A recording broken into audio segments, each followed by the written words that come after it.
Nuestro mundo, la civilización tal y como la conocemos, comenzó a gestarse hace unos 10.000 años, en lo que supone el cambio más grande de la historia de la humanidad. Bien mirado, un rascacielos no es más que muchas cabañas situadas unas sobre otras. Tal vez Internet y la aventura espacial sean la nueva revolución, el siguiente gran paso de nuestra especie. Los hombres y mujeres que poblaban la Tierra decidieron establecerse en lugares fijos. Comenzaron a cultivar y a domesticar animales. La idea de domeñar la naturaleza, de controlar sus ciclos, sus recursos, se fue extendiendo. Desde entonces, la humanidad no ha parado de perfeccionar esas técnicas. No se ha detenido en su conquista del planeta. Subsiste en todos los climas. Todavía hoy se vive en poblados, a pesar de que existen megaciudades con millones de habitantes. Los campesinos de las grandes llanuras obtienen hasta 4 cosechas anuales, lo que ha permitido una explosión demográfica. La agricultura continúa siendo nuestro sustento junto a la cría de animales para su consumo. Son las mismas bases de la sociedad neolítica. Esta gran revolución que nos ha conducido hasta nuestro mundo, este cambio de mentalidad, de actitud, fue paulatino y complejo. La península ibérica es un capítulo que tiene matices propios.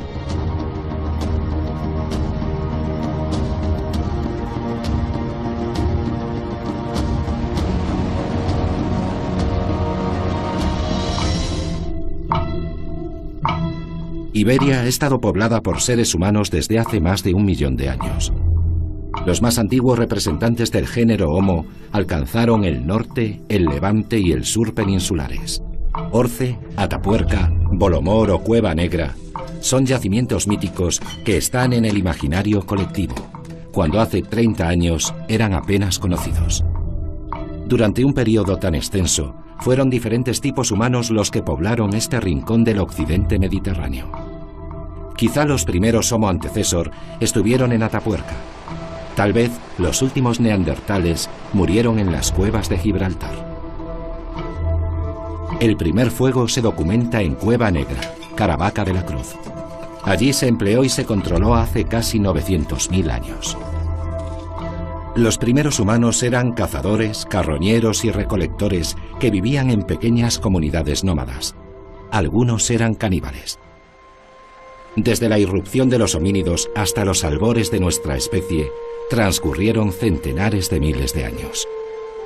El Homo sapiens pudo colonizar la península ibérica hace unos 40.000 años, quizás más. ¿Llegó a encontrarse con el neandertal? En yacimientos como la Cova Gran de Santa Ginia en Lleida, las dos culturas se sucedieron en un periodo muy breve de tiempo. Lo mismo ocurre en Cueva Antón, en Murcia. Los neandertales desaparecen paulatinamente, mientras el Homo sapiens queda como única especie humana. En otros lugares del planeta, como el sudeste asiático, la presencia del Homo sapiens se ha documentado con cronologías anteriores, hace unos 60.000 años. Los sapiens se encuentran con varios periodos glaciares, lo que los empuja a ocupar grandes cuevas. El frío provoca que tengan una existencia dura. En el interior de la Tierra, en la penumbra de la noche interminable de la cueva, los hombres desarrollan sus capacidades simbólicas. Se pintan las paredes con animales y signos. Se tallan las primeras esculturas, como estas de la Cueva de la Garma. A lo largo del Paleolítico es muy difícil encontrar enterramientos, especialmente durante los últimos 40.000 años. Los neandertales se ocuparon de sus muertos, como se documenta en la Sima de las Palomas de Murcia.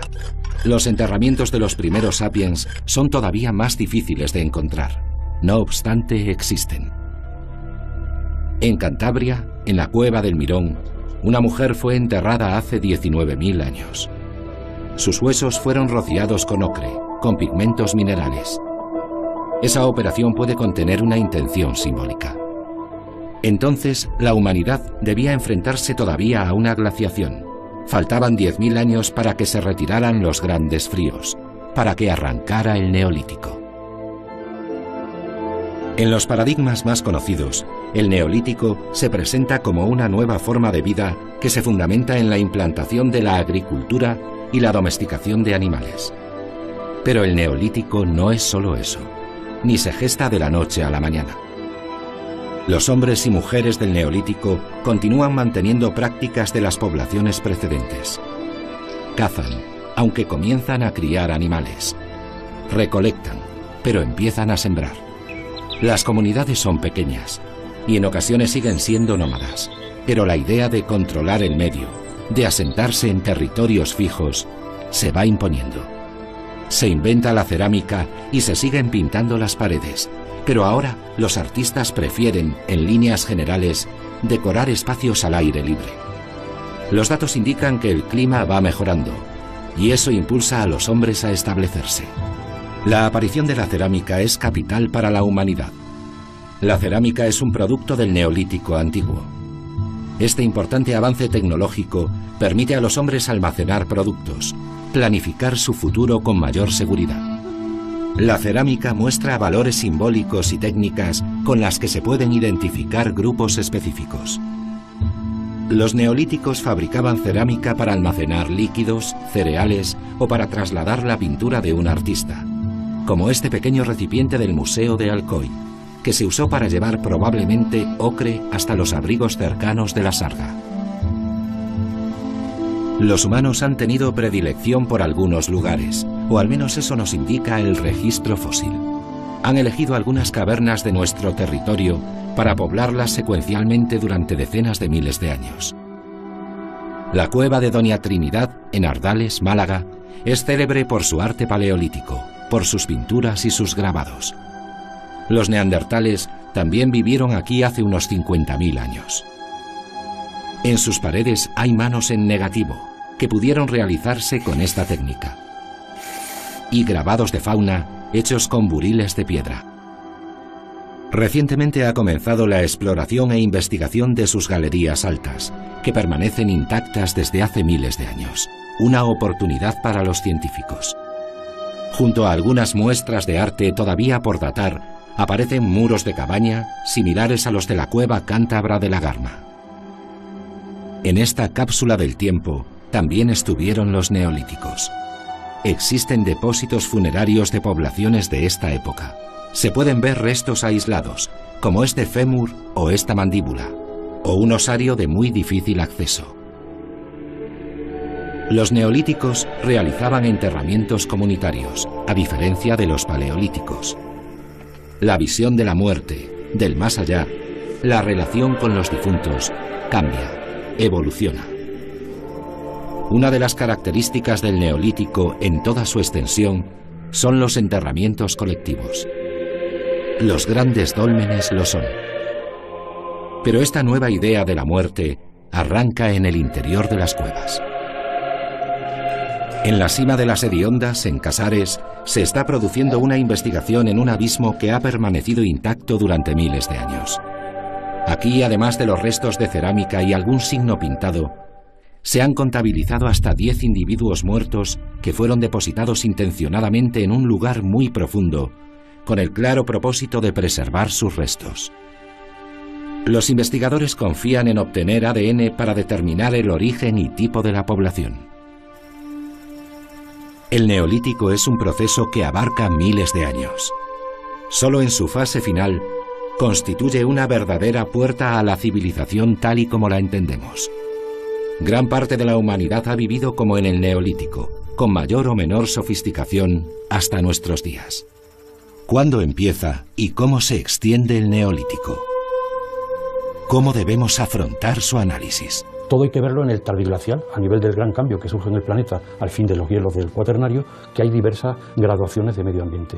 Y por eso, más que un solo modelo de neolítico, vemos variados. El neolítico es propio, el neolítico viene ¿de dónde? Del Próximo Oriente, del norte de África.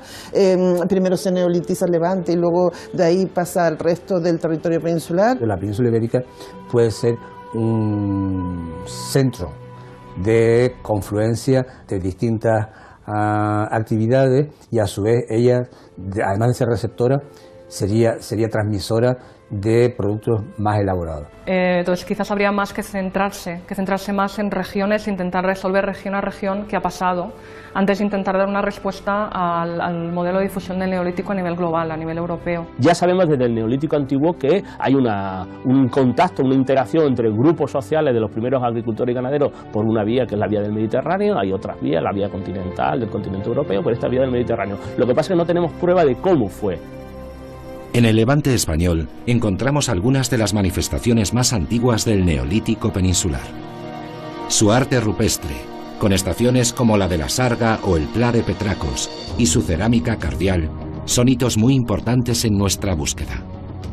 La necrópolis del Collado, en Oliva, Valencia, puede señalar la entrada del Neolítico en la península ibérica. Su cronología va desde el 9000 a.C. hasta el 5000 aproximadamente. Gran parte de su existencia coincide con las manifestaciones de arte levantino, aunque su origen es muy anterior.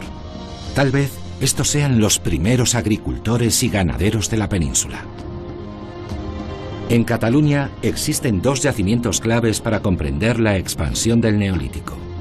Uno, La Draga, nos lleva ante el único poblado de palafitos, de casas construidas sobre el agua o cerca de ella en toda la península. La excavación de este yacimiento es de extraordinaria complejidad, pero los resultados nos permiten acercarnos a comunidades estables y sus modos de vida. La excavación de minas de Baristita en Gavà, Barcelona, nos presenta la realidad del trabajo especializado y la más que probable manufactura y exportación de los minerales. Es una gran mina horadada hace más de 7000 años. La complejidad de sus túneles, la precisión de las herramientas de trabajo o la existencia de cirugía craneal muestran su riqueza social. La primera presencia de un oculado en la península ibérica es la llamada Venus de Gavà, diosa de la fertilidad, talismán, ancestro. Muchas son las opiniones sobre la genial escultura que refleja la sociedad compleja de la que emana. El Neolítico se extiende por la península con diferentes velocidades. Llega a unos lugares antes que a otros. Una de las zonas sobre las que queda más por indagar es el Bierzo, en el noroeste peninsular. El arte rupestre de las estaciones al aire libre de las faldas de los Ancares nos muestra un universo de arte esquemático, similar al de otras zonas de España. Por lo general se cree que el Neolítico llegó después a la meseta norte que al Levante y sur peninsulares. Las cuevas del sur contienen el registro de algunas de las primeras poblaciones neolíticas.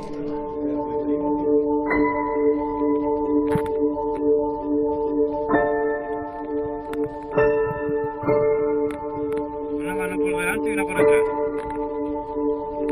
Y una detrás si puedes.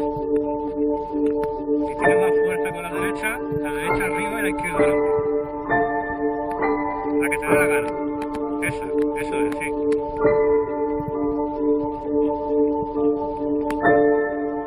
Si cabes. Ya has pasado casi.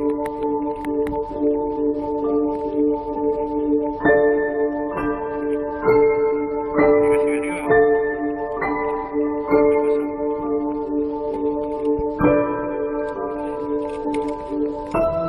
Hacia abajo los pies, va.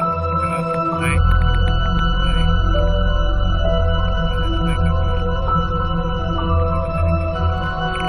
En ocasiones los científicos arriesgan su vida.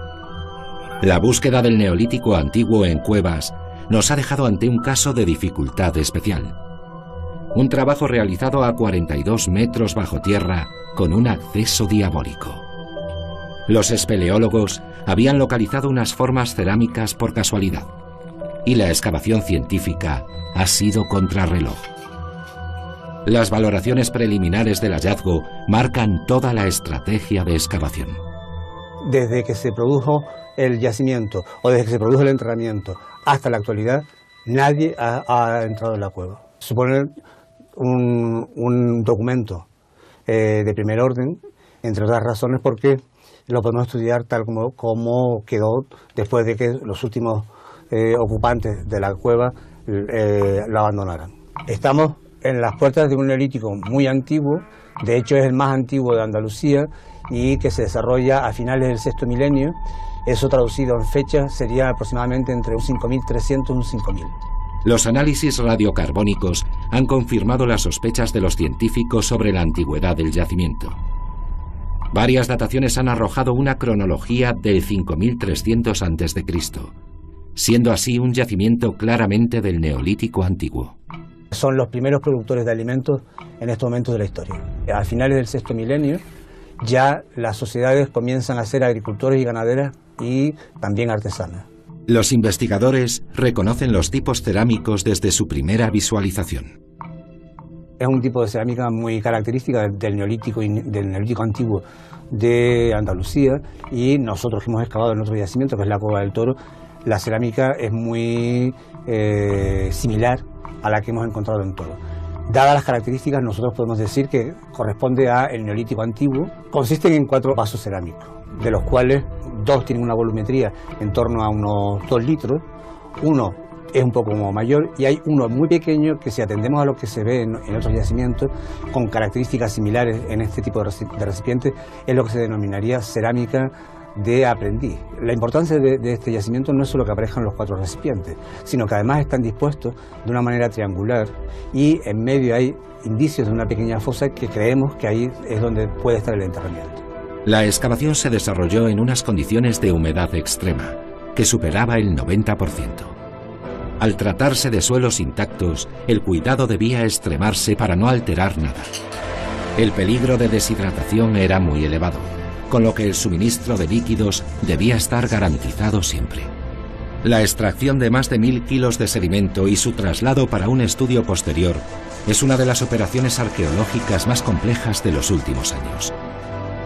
La logística del grupo de espeleólogos ha resultado vital. Había que tener paciencia y cuidado con el material extraído, velando siempre por la seguridad de la expedición. Fueron 12 días de esfuerzo constante. Cuando se sacaron las vasijas de barro, su ascenso hasta la superficie fue una auténtica prueba de fuerza, tacto y paciencia. Los espeleólogos lucharon metro a metro para que las piezas no sufrieran el menor rasguño. Se trataba de un material que había permanecido 7000 años bajo las mismas condiciones ambientales. Un cambio brusco sin la debida protección podría haberle provocado daños irreparables. El análisis formal de la cerámica indica que las piezas se fabricaron en un mismo alfar. En algunas de ellas se aprecian restos de ocre o almagra. Son del Neolítico antiguo, similares a otras de Andalucía. Resulta particularmente curioso el hecho de que hubiera una escuela artesana dedicada a la fabricación de cerámica.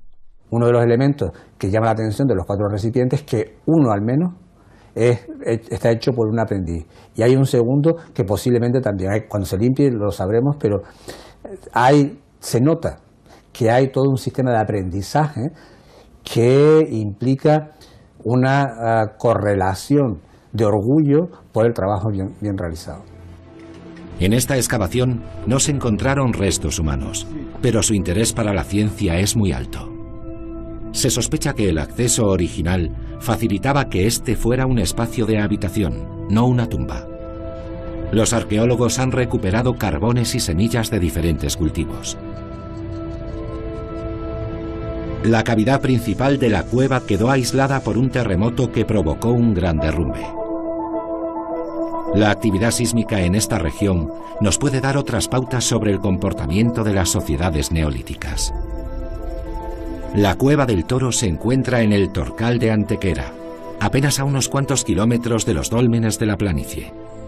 Desde el punto de vista de los pobladores neolíticos de este lugar, del Torcal de Antequera, pues parece que no hay duda de que dentro de una visión no científica del universo, dentro de una visión por tanto mítica del universo, este tipo de formaciones debieron de tener un lugar muy especial en la cosmovisión que tenían estas comunidades. De hecho, pues en varios casos en la prehistoria europea se ha asociado el origen de los primeros monumentos en piedra, de los megalitos, a la proximidad o a la cercanía de este tipo de formaciones rocosas en las que, bueno, pues el capricho de la erosión ha hecho que unas rocas aparezcan superpuestas sobre otras, dando la apariencia de un edificio hecho quizás por seres sobrenaturales, por seres fantásticos. La datación de la Cueva del Toro nos lleva a los mismos orígenes del Neolítico. El registro material y antropológico muestra unas comunidades pastoriles que utilizaban la cueva como refugio. Estas personas vivían de una manera similar a las gentes del Paleolítico. Mantenían un sistema de vida que estaba más asociado a un grado de movilidad que se caracteriza de manera tradicional más con las sociedades cazadores-recolectoras que con las primeras productoras de alimentos. Es decir, son comunidades donde la actividad que prima en la actividad económica es el pastoreo, y eso marca una movilidad importante asociada a la misma. ¿Qué es lo que sabemos a partir de la Cueva del Toro? Bueno, que no son pastores independientes que se mueven con sus rebaños, sino lo que se están moviendo son unidades familiares. La cueva se ocupa de forma periódica y o estacional. A pesar de ser grupos pequeños, su complejidad social era notable, lo que se aprecia en el registro material. Dentro de la cueva se han encontrado piezas tan importantes como este fragmento de cráneo que fue empleado como recipiente ceremonial. Es un cráneo copa, y su cronología, unos 6.000 años, lo convierten en el ejemplo más antiguo de este tipo de piezas en el continente europeo. Aunque la joya de la cueva es la llamada Venus del Torcal. La Venus del Torcal, ¿no?, que es una pieza correspondiente a la fase antigua del Neolítico, porque es ese contexto en el cual se inserta y que representa lo que es el elemento femenino, con una parte más ancha, una vulva muy claramente definida, y la parte superior e inferior representa de manera muy esquematizada lo que son las torcas, esas formaciones naturales de lo que es la sierra, de tal manera que nosotros entendemos que la primera simbiosis que se produce entre lo que sería esa comunidad con el entorno natural en el cual se inserta, ¿no? En la Cueva del Toro también se ha documentado un gran sismo, que posiblemente provocó su cierre como espacio de ocupación humana. Esta primera etapa neolítica de ocupación de la cueva, de aproximadamente unos 1.200 o 1.300 años de duración, parece llegar a un fin abrupto, según la secuencia de fechas radiocarbónicas, en torno a 4.000 o 3.800 a.C. Los excavadores de la cueva, los profesores Martín Socas y Camales Masío, encontraron en el transcurso de sus excavaciones indicios bastante claros de un terremoto que habría causado una alteración muy drástica de las condiciones de habitabilidad de esta cueva, bloqueando la entrada y posiblemente causando un derrumbe grave en una parte de la cueva. Una hipótesis con la que estamos trabajando actualmente y que trataremos de comprobar en los próximos años mediante la investigación que estamos desarrollando es que hasta qué punto este terremoto, si tuvo lugar en esta franja temporal, en torno a 4.000, 3.800, pudo causar una disrupción o una alteración grave de otros lugares de ocupación de la época en la región de Antequera, incluyendo la Vega de Antequera. Y si hasta cierto punto esto puede estar de alguna manera asociado a la génesis del propio dolmen de Menga, que precisamente por la cronología radiocarbónica que actualmente tenemos, pues debió ser construido entre 3.800 y 3.600 antes de nuestra era, es decir, en el periodo inmediatamente posterior al de abandono de la Cueva del Toro. El mar se ha considerado tradicionalmente más como una barrera que como un medio de comunicación, de transporte. Existen nuevas evidencias que apuntan a que la primera gran revolución de la humanidad, aquella que nos condujo hacia la civilización, pudo ser a través del mar. El Neolítico quizás fue un fenómeno cuya expansión está directamente relacionada con la navegación a larga distancia. Eva Fernández ha analizado la genética de poblaciones del Neolítico. Su trabajo establece una comparación entre grupos humanos del creciente fértil, Chipre y el continente europeo. Los resultados apuntan a una difusión marítima del Neolítico. Por primera vez se han estudiado un conjunto de muestras que pertenece a una región muy significativa del planeta, que se supone que es aquella de la que nace el Neolítico, ¿no? Eso primero, o sea, nace el proceso de neolitización. Entonces eso es un punto importante. La segunda cosa, a mi modo de ver, que también es valorable, es que con unos criterios de autenticidad muy estrictos se han conseguido validar unas muestras de una región que, bueno, pues por las circunstancias climáticas, etcétera, pues se suponía que no se iba a obtener unos resultados, ¿no? Son muestras que proceden de la región originaria donde se desarrolló el Neolítico, los yacimientos de Tel Halula, Tel Ramat y Yad el Mugara. Son yacimientos de la región de Siria que se adscriben al periodo PPNB o Neolítico acerámico. Estamos hablando de aproximadamente 8.000, 7.000 años antes de Cristo. Este es el primer reporte, es el primer estudio que se ha publicado de las primeras poblaciones neolíticas del Próximo Oriente. Y la razón por la que se ha tardado tanto en publicar es porque el ambiente no es ideal para la preservación de ADN. Se trata de muestras muy antiguas, en un entorno muy árido, elevada temperatura. La elevada temperatura pues, tiene un efecto adverso sobre la preservación del ADN. La estructura del yacimiento en forma de tel y cómo los muertos fueron enterrados en los yacimientos puede haber favorecido la preservación de ADN. Lo que pretendíamos estudiar es realizar una caracterización genética de las primeras poblaciones neolíticas, estudiar los primeros neolíticos, los que se expandieron, y comparar los genes de esos primeros neolíticos con los genes de los primeros neolíticos europeos, para testar directamente si se trataba de un proceso de migración endémica o bien si se trataba de un proceso de simplemente absorción cultural. Es importante reseñar que las poblaciones actuales de Oriente Medio no son genéticamente similares a las del Neolítico. Nosotros comparamos los resultados que obtuvimos de las muestras neolíticas de Próximo Oriente con una base de datos de aproximadamente 60 poblaciones de Próximo Oriente y el sureste de Europa. Entonces lo que vimos es una serie de afinidades genéticas muy fuertes con ciertas poblaciones, como la población de Chipre. Hay como una señal fuerte a través de las islas de Chipre y de Creta que nos hace pensar que las primeras expansiones neolíticas se habrían producido por mar, de las primeras poblaciones neolíticas, probablemente precerámicas, que es el tipo de poblaciones que nosotros estudiamos. Para confirmar la expansión marítima del Neolítico, sería de extraordinaria importancia hallar restos arqueológicos que refrendaran los datos genéticos. Está comúnmente aceptado que durante el Neolítico no existía la navegación marítima ni a vela, que estos avances tecnológicos se produjeron milenios después. La madera se conserva mal. El hecho de encontrar un barco del periodo neolítico parece una utopía. No obstante, este tipo de embarcación existe. Dinamarca es una nación marinera conocida como una de las cunas de los vikingos. En el Museo de Copenhague puede contemplarse una balsa del Neolítico. Tiene unos 5 metros de longitud. Parece apta para la navegación con remo, pero no para completar largas distancias.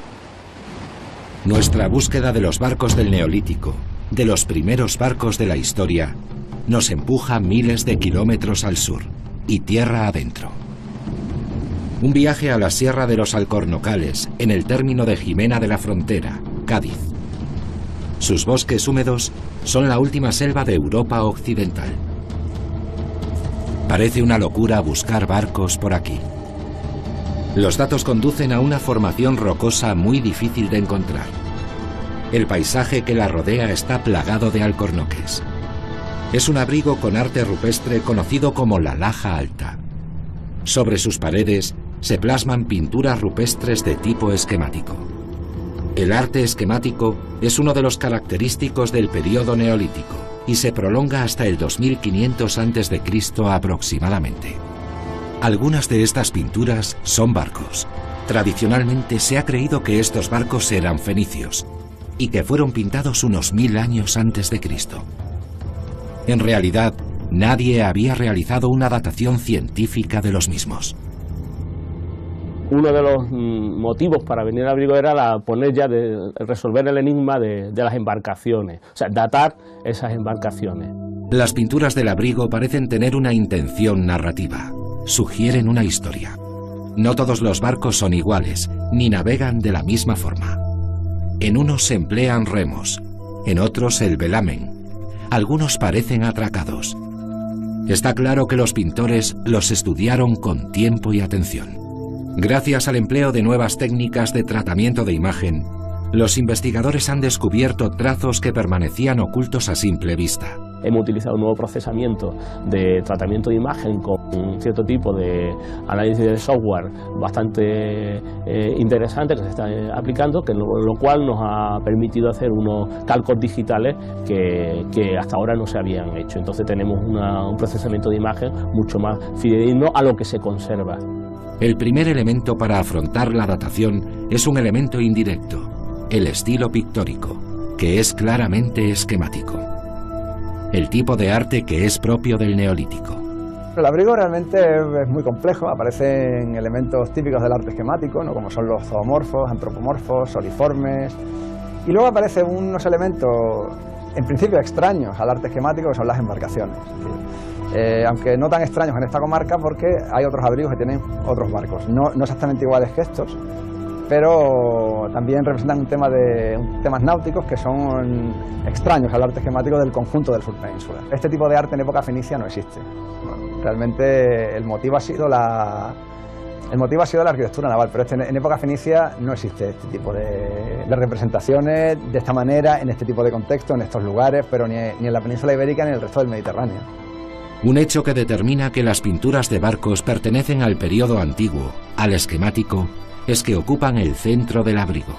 Sería muy inusual que los pintores originales hubieran dejado el espacio más visible a disposición de las generaciones futuras.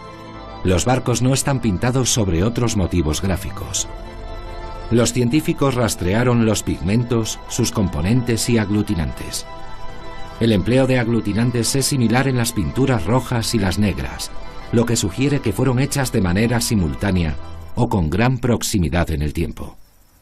De esta forma, si se lograban datar las pinturas negras, que tienen materia orgánica, los resultados podrían extrapolarse a las pinturas rojas, a las pinturas de los barcos. Fundamentalmente hay dos grandes bloques, que son los pigmentos con mineral de ocre con distintos tipos de aglutinantes y los pigmentos negros, que potencialmente tendrían un elemento orgánico para ser datado. Las personas que pintaron las embarcaciones, las personas que pintaron distintos elementos esquemáticos, pues estaban utilizando los mismos pigmentos y aglutinantes. La datación directa de materia orgánica se realizó en Estados Unidos. La termoluminiscencia en España. Nosotros hemos tenido la suerte de que con una microdatación hecha en el laboratorio de Beta Analytics en Miami, pues un dato positivo que nos ha ubicado algunas de las figuras en torno al cuarto milenio. Cuando vinimos a hacer el estudio en detalle, porque un análisis en un escáner 3D del abrigo nos ha dado una visión bastante en detalle del abrigo, nos dimos cuenta que la protección que se ha hecho al abrigo ha afectado a niveles arqueológicos, la protección de la valla que protege actualmente el abrigo.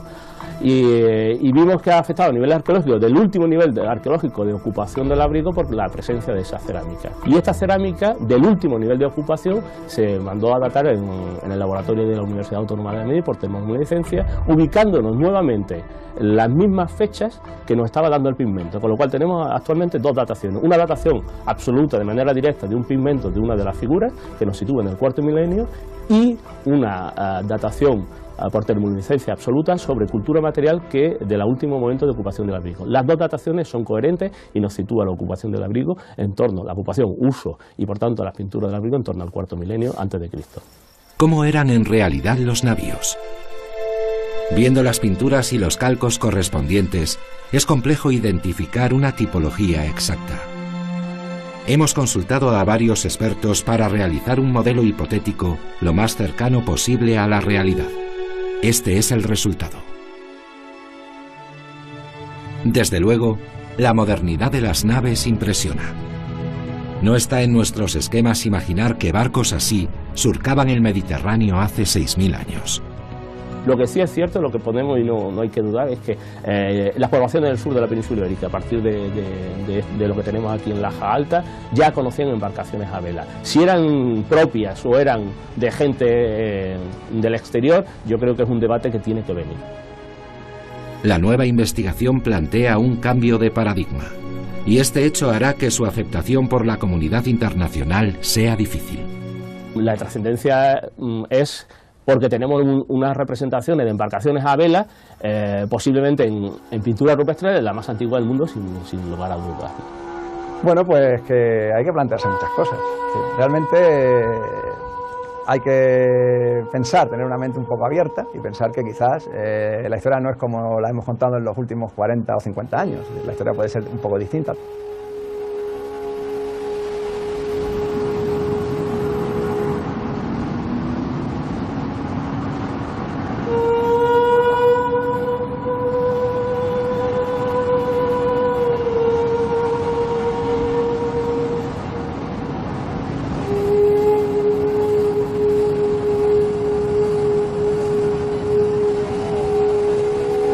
En la misma provincia de Cádiz existe un yacimiento neolítico en lo que fue una isla.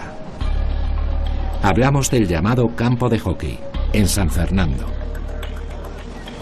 En el año 2007 se iniciaron los trabajos de urgencia en un solar sobre el que se iba a edificar un campo de hockey sobre hierba. Existía aquí una comunidad importante, ¿no?, de dimensiones considerables.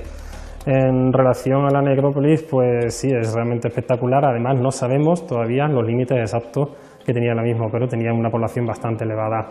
Muchos investigadores han sostenido que esta zona, la zona de Cádiz y el archipiélago de las Islas Gaditanas, hace 6.000 años, pues tenía una ocupación marginal, precisamente por este hecho de la insularidad. Pero lo que nos viene a demostrar este yacimiento es que estábamos bastante equivocados y que presentaban un poblamiento realmente considerable. El yacimiento ese del campo de hockey, un yacimiento excepcional, desde el punto de vista arqueológico, por supuesto, pero también desde el punto de vista de la antropología, porque hay un gran número de individuos neolíticos muy antiguos y tiene unas características físicas muy peculiares que incitan a un estudio realmente completo porque puede aportar muchas cosas. Frente a los registros megalíticos, la necrópolis de campo de hockey constituye un cementerio con tumbas individuales, a lo sumo y algunas doble o triple, y ello nos permite pues sacar bastantes inferencias. En Andalucía, testimonios de necrópolis de este tipo apenas hay, es decir, estamos hablando, como he dicho, de un cementerio con tumbas individuales donde además están los individuos en posición fetal, en conexión anatómica, y digamos que paralelo, aunque tampoco se podía decir así exactamente, pero hay cementerios o necrópolis bastante similares en la zona de Cataluña. La excavación del campo de hockey encierra informaciones muy valiosas, datos que se refieren tanto a sus pobladores como a su modo de vida y de enfrentarse al más allá. La cronología de este yacimiento, sobre el 4300 a.C., coincide con la explosión del fenómeno megalítico en el sur peninsular. En ocasiones, las tareas arqueológicas trascienden la ciencia pura y ponen a la imaginación en estado de ebullición. Una de las tumbas del campo de hockey cumple esta premisa por completo. El hecho de encontrar dos cadáveres entrelazados, abrazados, da pie a todo tipo de especulaciones. La primera es que se trata de dos amantes. El componente más mediático de la necrópolis de campo de hockey es el enterramiento abrazado. Aparece una parte realmente excepcional del cementerio y forma parte de lo que creemos que sería un clan familiar, una estructura principal donde estarían, digamos, los ancestros de la comunidad, y luego esta tumba, pues a su derecha presenta otra serie de tumbas de individuos adultos en las cuales aparecen algunas parejas, y dentro de estas parejas pues la que destaca es esta de que aquí popularmente se le llama como los enamorados.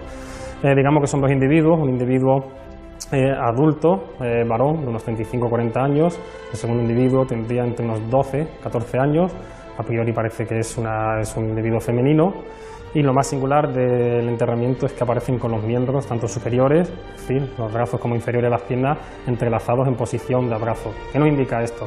En primer lugar, nos indica que ambos individuos fueron enterrados al mismo tiempo o con una diferencia de tiempo realmente exigua.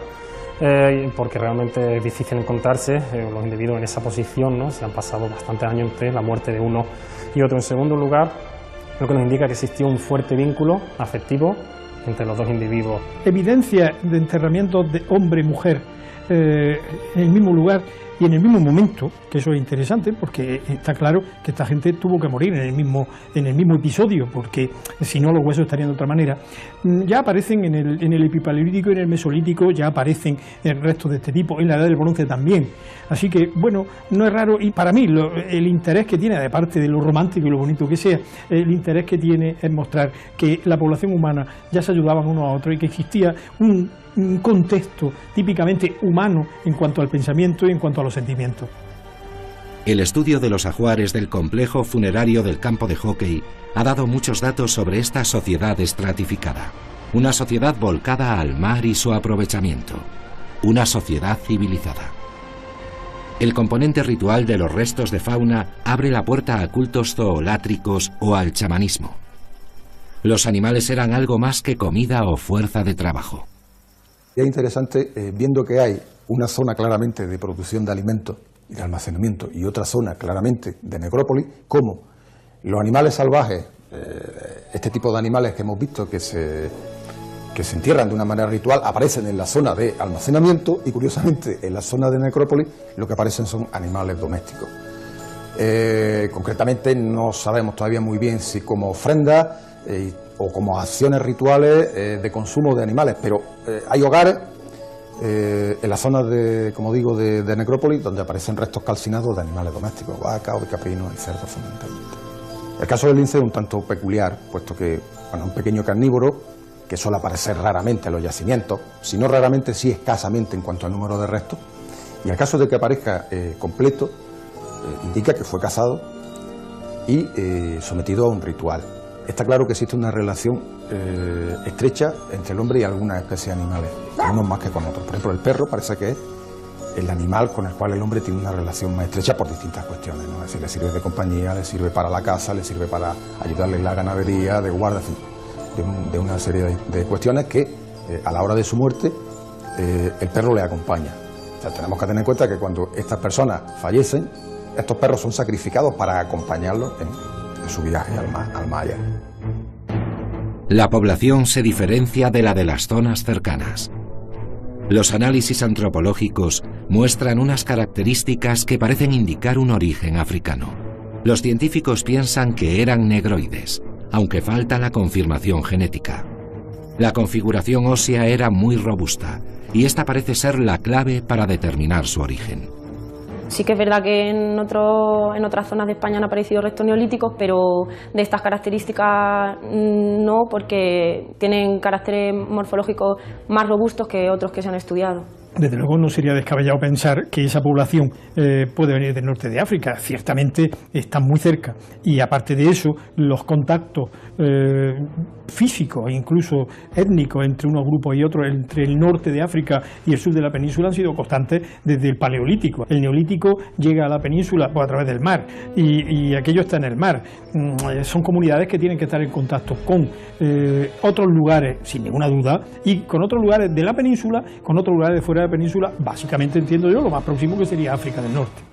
Miguel Botella y su equipo tienen informaciones novedosas sobre los habitantes de la isla de León, allá por el quinto milenio antes de Cristo.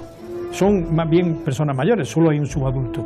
Eso no quiere decir nada. Eso quiere decir que probablemente los niños o los enterraban en otro sitio o no los enterraban, o hay una diferenciación en cuanto al tipo de enterramiento, que unos se conservan y otros no. Pero, desde luego, pensar que la gente podía sobrevivir y la expectativa de vida fuera de 50, 60 años, no lo creo. Podemos decir que tienen unos huesos extraordinariamente con las marcas de inserción muscular muy acusadas. Podemos decir otra cosa, que hay ya se había observado en alguna población, que hay un dimorfismo sexual grande, es decir, los hombres son muy robustos y las mujeres son mucho menos robustas. Hay una gran diferencia por sexo. Todas las estructuras dentales de los individuos están muy desgastadas, lo que puede indicar que el tipo de dieta que llevaban, pero claro, también la zona determina mucho, la presencia de arena hace que se desgaste mucho más el esmalte del diente y sí que es verdad que puede ayudar a determinar el tipo de dieta. Tenemos enfermedades infecciosas crónicas como esas fiebres de Malta, tan características entonces y ahora también. Lo interesante es que podemos demostrar que en el Neolítico esta población de la isla de León ya consumía leche de cabra o leche de animales contaminada con este tipo de enfermedad y que la padecían, pues como hasta hace muy poco tiempo. Los antropólogos han determinado que en esta tumba, la principal, se enterraron 3 individuos, 2 de los cuales murieron por traumatismos en el cráneo. Hay 2 sujetos que tienen marcas de impacto, de golpe. Ahora bien, de eso a deducir que había guerra, no podemos decir eso. Sí podemos decir que en torno a la muerte de estas 2 personas hubo un episodio traumático. No parece casual que 2 hombres asesinados hayan sido enterrados en la misma tumba, y que esta sea la más destacada. ¿Murieron luchando contra un hipotético invasor?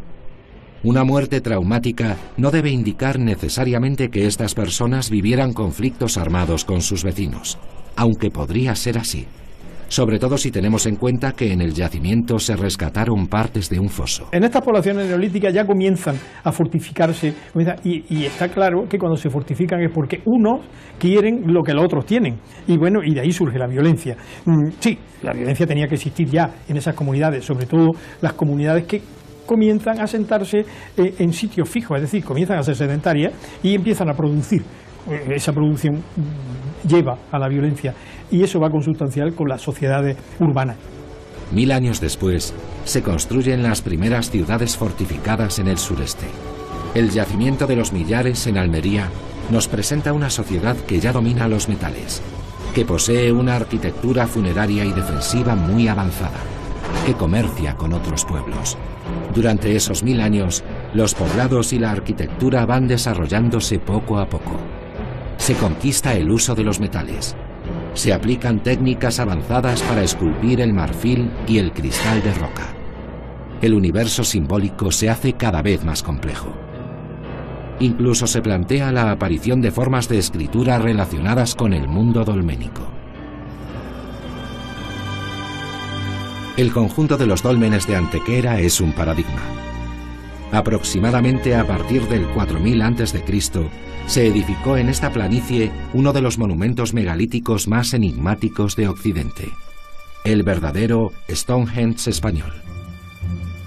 La cronología del dolmen de Menga coincide con los primeros barcos representados en el arte rupestre del Mediterráneo, los de la Laja Alta. Ambos fenómenos se produjeron en el 3800 a.C. ¿Fueron los constructores de dólmenes un pueblo llegado desde fuera de la península? Aún no existen datos concluyentes al respecto. Lo que sí se puede afirmar es que la civilización como la conocemos ya existía en la península ibérica hace 6000 años, incluso más. Los grandes megalitos son neolíticos y son la puerta de la civilización. Desde el pie de la llamada Peña de los Enamorados se puede ver la entrada del dolmen de Menga. En el Gran Farallón hay restos de pinturas rupestres. La llanura alberga vestigios de varios megalitos. El modelado y la significación del paisaje son fundamentales para comprender aquel lejano mundo. Estas son las obras de la nueva línea de alta velocidad entre Antequera y Granada. Justo en sus terrenos se excavó el poblado de Saladillo, que trae más novedades a la llegada de la civilización urbana, a la primera gran arquitectura. Su enorme superficie indica una altísima densidad de población. Hemos conseguido excavar, gracias a que se trataba de una infraestructura lineal, pues una franja de 700-740 metros, por un ancho estimado entre 35 y 40 metros, lo cual nos da una muestra bastante representativa de lo que es el asentamiento, aunque realmente la dispersión de materiales y de elementos exteriores nos remite a un diámetro total cercano a los 1400 metros y con una planta en torno al círculo, pues podríamos estimar que estamos cerca de los 130, 140, incluso 150 hectáreas en el mayor de los casos. Es muy probable que las gentes del Saladillo construyeran los dólmenes. Además, excavaron y consolidaron grandes fosos, que recuerdan, a pesar de su menor tamaño, a los de Valencina de la Concepción, un yacimiento sevillano de la Edad del Cobre. Los dos emplazamientos comparten otros paralelismos, como los monumentos megalíticos o los marfiles de importación finamente trabajados. Los poblados del cuarto milenio son la civilización. Sus élites ya manejan excedentes agrícolas y mineros. Las desigualdades sociales y los nuevos esquemas religiosos y políticos se implantan con fuerza. La edificación del dolmen de Menga plantea incógnitas sobre el nuevo universo simbólico y la avanzada ingeniería de estas personas. Hay una eclosión que se había estado gestando durante milenios y que aflora con una fuerza descomunal. La losa que cierra la cubierta de Menga pesa más de 160 toneladas. Incluso hoy en día resultaría de gran complejidad extraer y acoplar una piedra así. ¿Por qué estas sociedades dedicaron tanto esfuerzo, tantos recursos a una obra común? ¿Tienen los megalitos un significado territorial, político, religioso? ¿Por qué sus constructores vivían en humildes cabañas y empleaban todos sus esfuerzos en la obra pública? Algunos autores defienden que los megalitos empleados en la construcción de dólmenes pueden ser piedras reutilizadas, ortostatos que ya poseían una profunda significación para los primeros arquitectos de la humanidad. El sentido de los dólmenes parece ser territorial. Serían la marca geográfica que determina un espacio que pertenece a los ancestros que moran en su interior y a sus herederos. También se ha escrito que son lugares de congregación de diferentes tribus o poblados de un territorio compartido. La edificación de dólmenes y tolos o cámaras de corredor se prolonga a lo largo de más de 2000 años en la península. Es un movimiento cultural, religioso y político que va cambiando y al que se le atribuye por parte de algunos científicos un origen atlántico. En cambio, otros investigadores se decantan por una génesis mediterránea. Sea cual sea su origen, es el nacimiento de la civilización. Una civilización que irá cristalizando poco a poco alrededor de los recursos naturales más apreciados. Los científicos están atisbando las primeras capas de un mundo que, aunque parezca muy lejano, constituye los cimientos de nuestra forma de vida actual.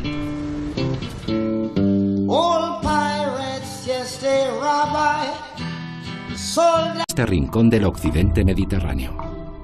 Quizá los primeros Homo antecesor estuvieron en Atapuerca. Tal vez los últimos neandertales murieron en las cuevas de Gibraltar.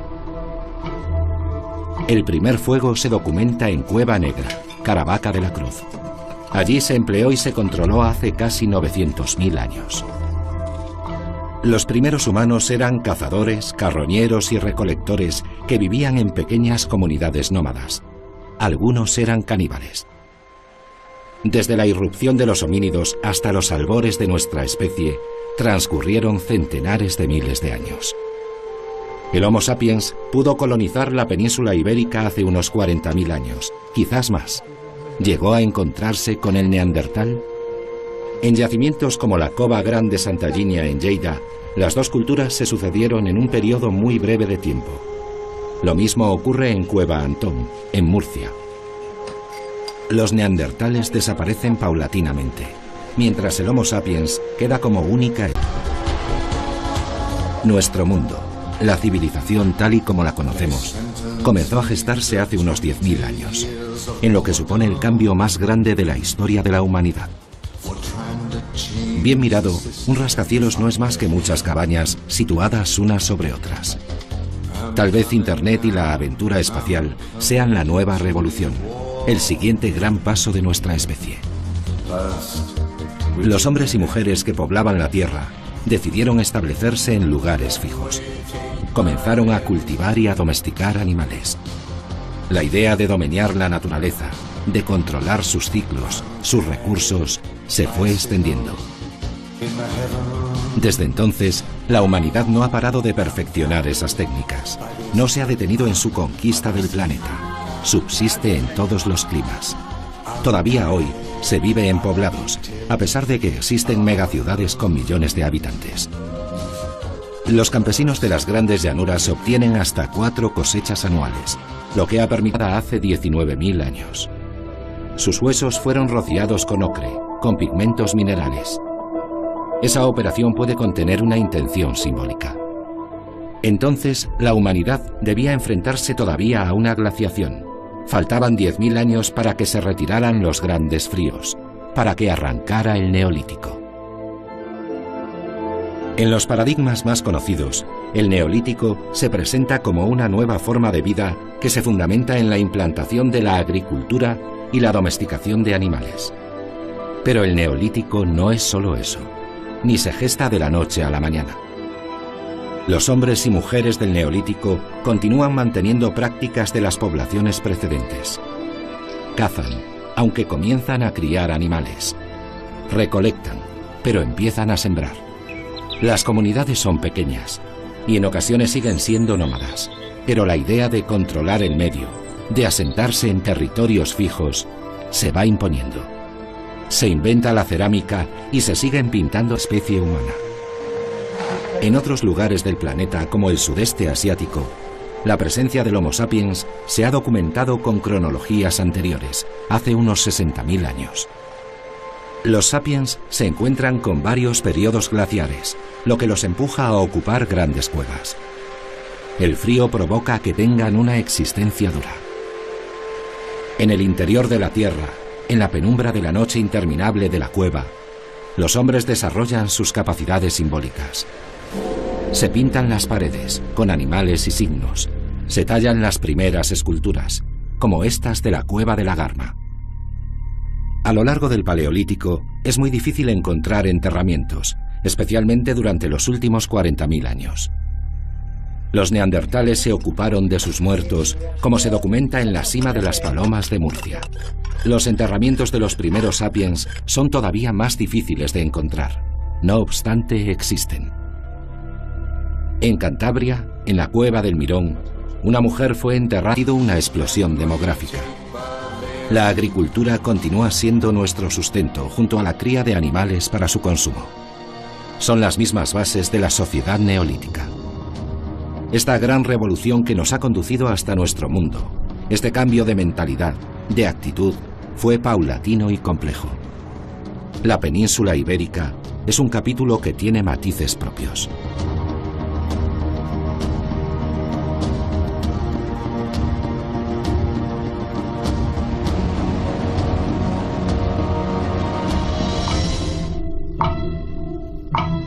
Iberia ha estado poblada por seres humanos desde hace más de 1 millón de años.